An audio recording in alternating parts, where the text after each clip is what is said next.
Selamat datang di channel Pemuja Malam. Jangan lupa like, share, and subscribe ya. Terima kasih. Chapter 4. Suka marah-marah gak jelas.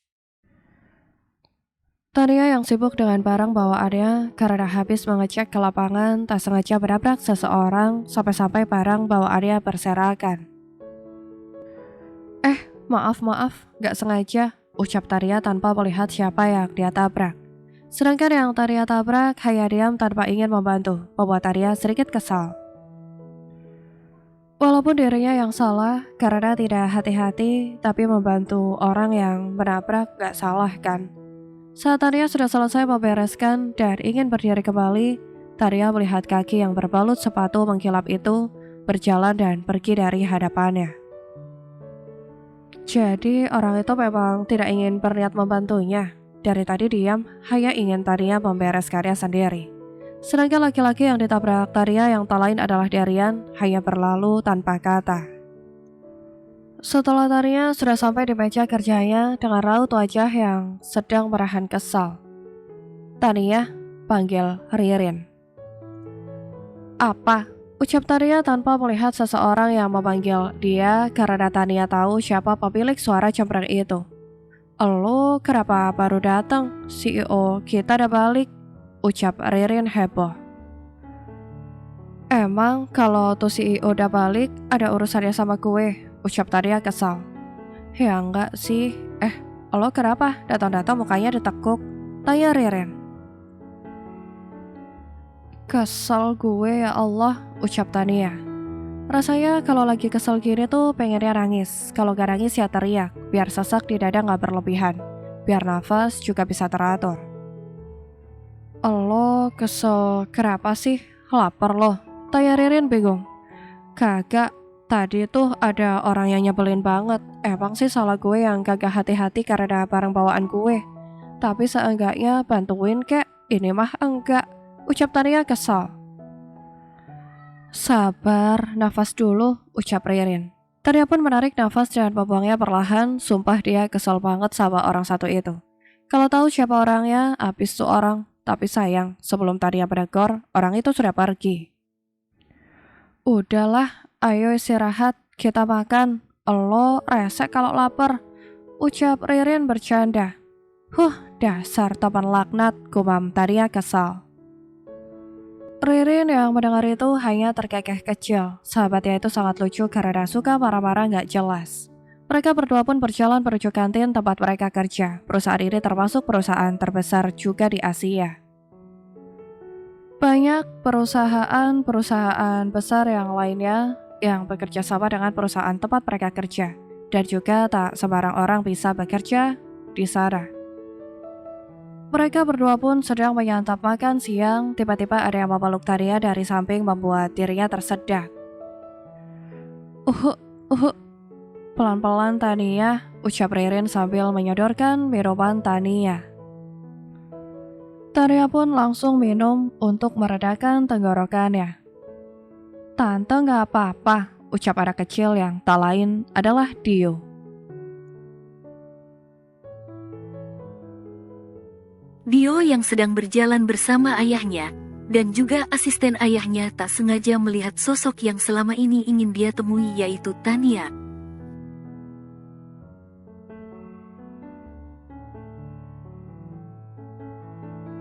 Dio pun langsung berlari meninggalkan ayahnya dan menghampiri Tania yang sedang makan siang.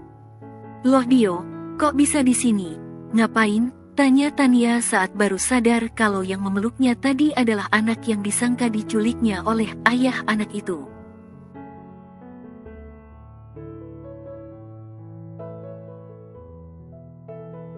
Kelja tante, ucap Dio.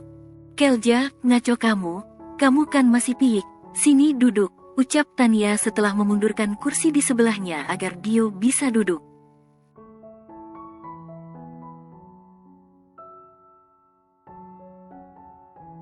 Makasih tante, ucap Dio sambil tersenyum dan dibalas senyuman oleh Tania. Tapi saat Tania melirik ke arah sahabatnya, ternyata sahabatnya sedang menatap Dio intens.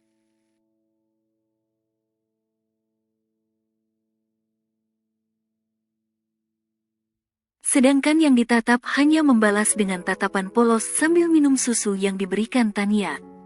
"Jangan gitu ah, entar anak orang, sawan Rin," ucap Tania sambil menepuk bahu Ririn.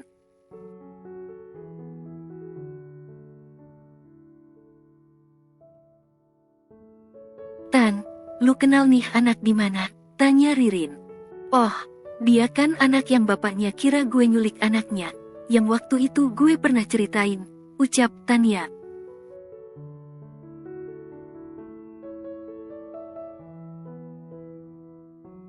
"Seriusan?" tanya Ririn syok. "Iya, kenapa sih kok muka lu gitu amat?" ucap Tania.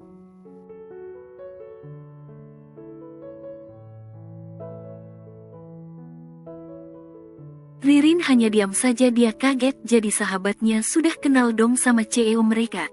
Tapi kok Tania seolah-olah gak tahu.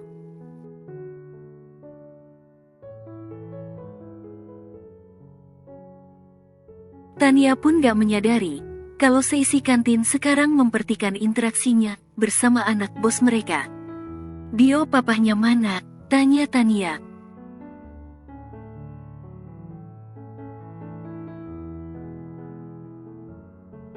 "Papi kerja tante," ucap Dio. "Kerja di mana?" "Di sini," tanya Tania bingung, perasaan bapak nih bocah gak kerja di sini.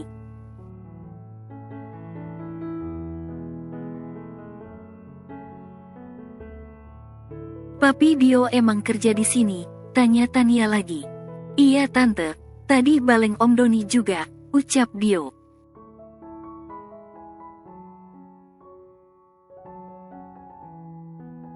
"Sekarang papinya di mana?" tanya Tania. Belum sempat Dio menjawab, seseorang memanggil nama Dio yang tak lain adalah Doni, sekretaris sekaligus asisten Derian.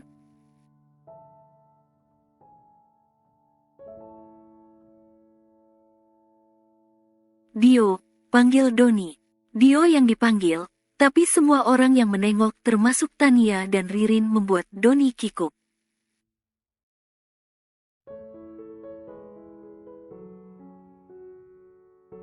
"Om, kok ada di sini?" tanya Dio polos. "Om tadi cari kamu," ucap Doni.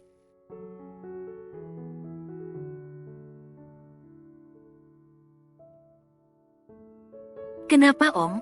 Kan aku di sini baleng tante baik," ucap Dio. "Ayo kita kembali, nanti papi Dio marah, ucap Doni.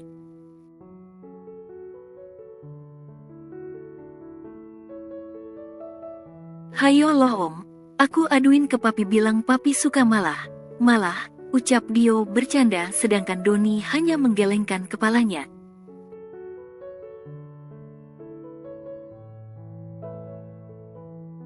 Dio itu anaknya lucu, siapapun yang bertemu dengan Dio pasti bakalan langsung suka, contohnya Tania. Walaupun kesan pertama pertemuan mereka harus berujung di kantor polisi gara ayahnya, tapi Tania senang bisa ketemu lagi sama Dio.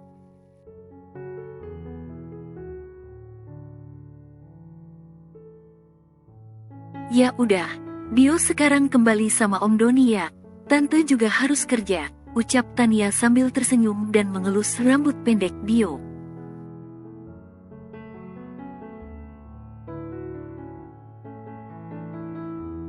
"Tante Kelja, Dio mau ikut," ucap Dio. "Gak boleh sayang, tempat kerja tante khusus buat orang dewasa, anak kecil gak boleh," ucap Tania sambil mencolek hidung Dio.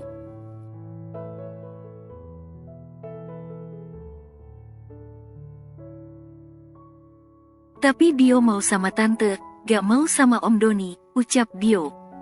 "Nanti kita ketemu lagi gimana?" ucap Tania.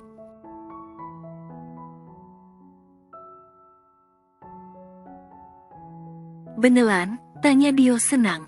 "Iya boy," ucap Tania.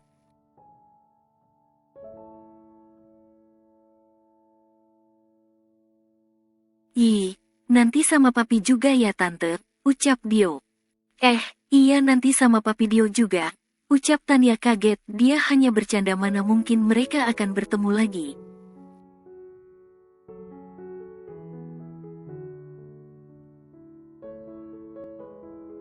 Ya udah, Dio ikut Om Doni gih. Kasian tuh Om Doni dari tadi nungguin, ucap Tania. Iya tante, ayo Om, ucap Dio sambil menggandeng tangan besar Doni.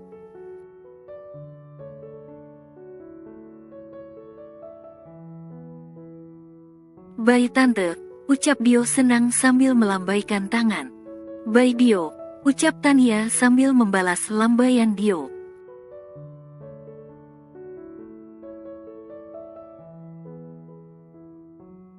Setelah kepergian Dio dan asisten ayahnya, Tania melirik ke arah sahabatnya yang sedari tadi diam. Kenapa lu sawan? Tanya Tania.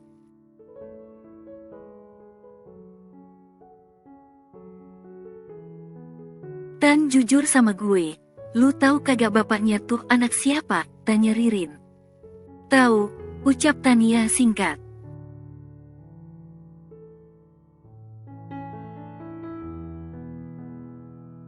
Seriusan, katanya lu kagak tahu sama CEO kita, ucap Ririn. Emang kagak tahu? Kalau bapak tuh anak gue tahu, namanya siapa ya lupa gue, ucap Tania.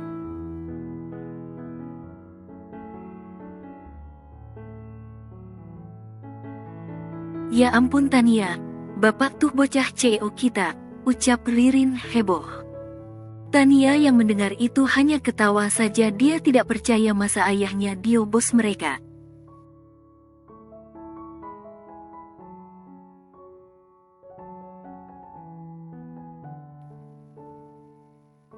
Sudah hampir 1 minggu Derian berada di perusahaan cabangnya, banyak pekerjaan yang harus ia urus.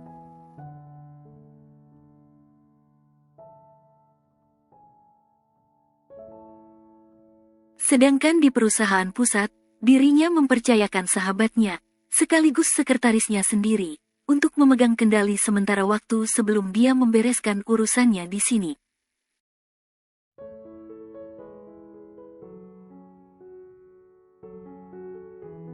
Hari ini ada rapat penting dan Derian bingung harus menitipkan anaknya dengan siapa, sedangkan dirinya belum menemukan baby sister yang cocok untuk menjaga dan merawat anaknya.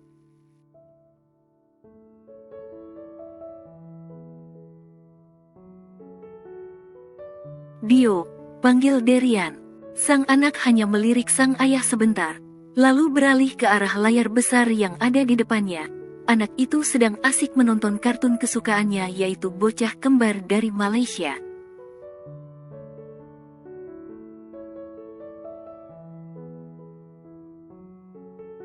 Dio, ayo mandi, ikut papi ke kantor, ucap Derian. Bental, ucap Dio.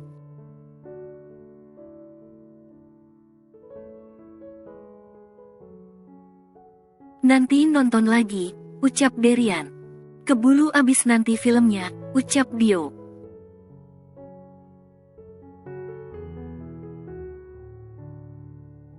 Nanti papi post kartunnya, ucap Derian.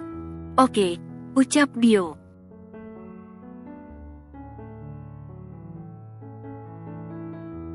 Anak itu bangkit dari kursi dan berjalan menuju papinya, sedangkan Derian mengambil remote buat mempause siaran kartun kesukaan anaknya.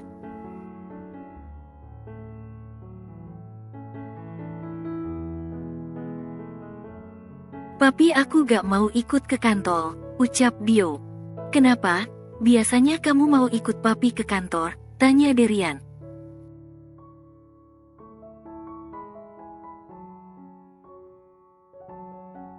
Males di sana gak asik, ucap Dio. Derian yang mendengar ucapan polos sang anak hanya menggelengkan kepalanya, anaknya ini sebenarnya anak yang pintar.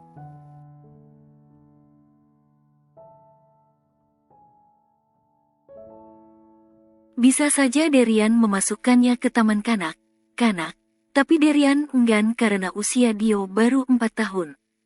Dio yang masih kecil sudah terbiasa beradaptasi dengan orang dewasa, dengan suasana kantor.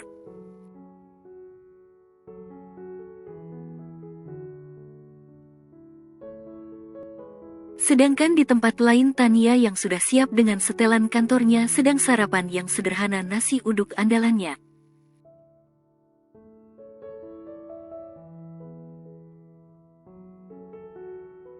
Hanya butuh 5 menit nasi uduk plus teh manis hangat sudah habis. Tania pun langsung bergegas keluar dari apartemen sederhananya menuju basemen menuju mobilnya.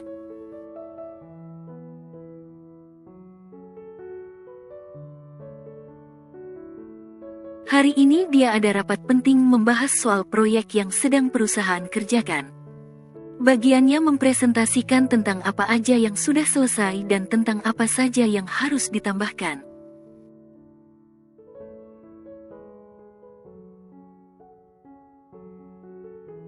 Bismillah, gumam Tania. Mobil Tania pun meluncur meninggalkan parkiran menuju tempat kerjanya. Kerja di perusahaan Wijaya Group itu senang susah.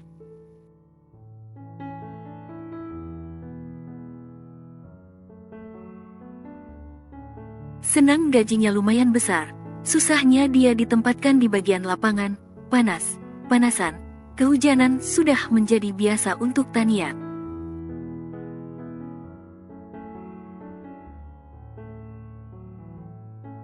Butuh waktu 20 menit untuk Tania sampai. Dia pun memarkirkan mobilnya, setelah itu dia pun berjalan menuju lobi tak sengaja berpapasan dengan Ririn sahabatnya yang sama kerja di sana.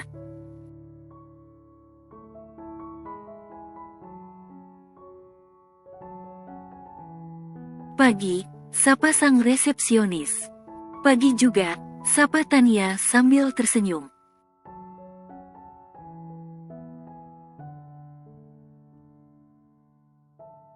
Tan, panggil Ririn. Baru nyampe lu, tanya Tania.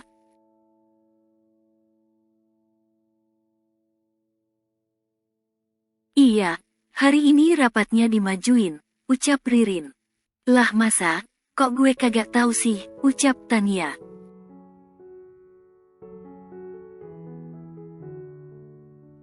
Emangnya lu gak cek handphone lu, tanya Ririn. Belum, semalam handphone gue mati, ucap Tania sambil menghidupkan handphonenya.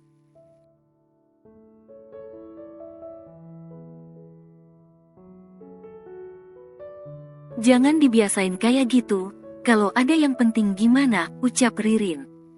Iya, semalam gue capek banget, ucap Tania.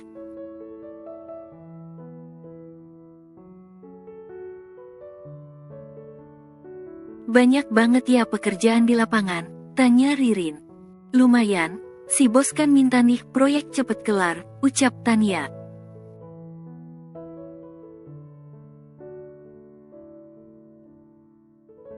CEO maksud lu, tanya Ririn. Iya siapa lagi, ucap Tania.